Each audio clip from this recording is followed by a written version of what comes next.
Huwag mo silang pansinin. Ex-PBB housemates Princess Aliyah at Fred Moser layag na layag sa pagpapakilig sa isang TikTok video.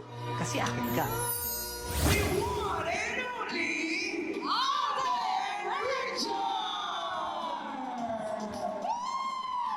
Asia's multimedia star Alden Richards nagpasaya sa A-Team fans and supporters. I never realized na kaya ko rin palang magpaganda ng buhay ng ibang tao.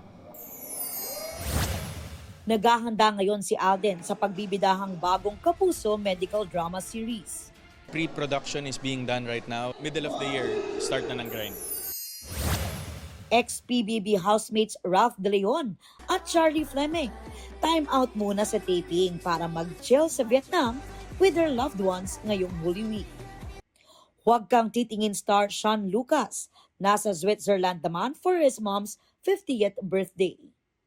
Enjoy sa sakura o cherry blossoms ng Japan si Kylie Padilla. Ang co-Encantadia star niyang si Sanya Lopez nasa isang theme park naman sa China. Nasa beach naman ang kuya niyang si Jack Roberto. Aubrey Carampel, GMA News.